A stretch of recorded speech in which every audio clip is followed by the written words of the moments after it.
Hey there, friends, and welcome back to another 3-Minute Thoughts. My name is Derek, and in the next 3 minutes, we're going to take a look at Numbers chapters 23 through 25. 23 and 24 actually continue the whole Balaam and Balak saga. In chapter 23, Balaam begins his attempt to curse Israel, but instead God puts words of blessing in his mouth.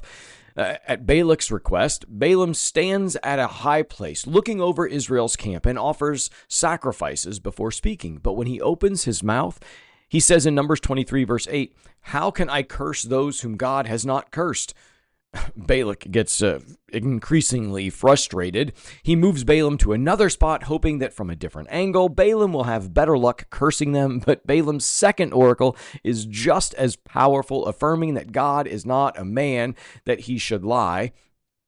Essentially saying that if God has blessed Israel, no one can reverse that blessing.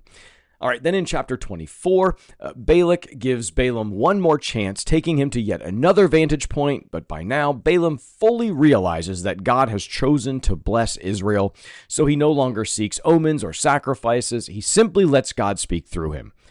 What comes to follow in this is a stunning prophecy about Israel's future dominance and prosperity.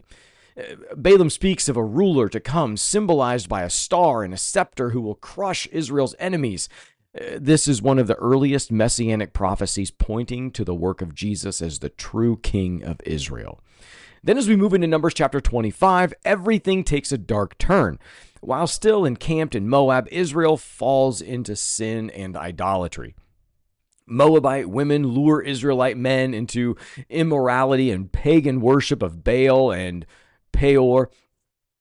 But Balaam failed to do what Balaam failed to do with curses, he was able to accomplish through temptation.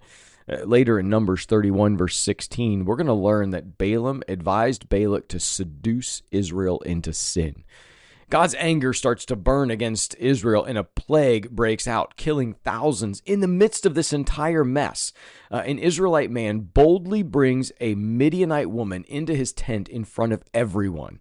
Phinehas, the grandson of Aaron, immediately takes action, grabs a spear, follows them, and puts an end to their sin. We're not going to go into a whole lot more detail there either.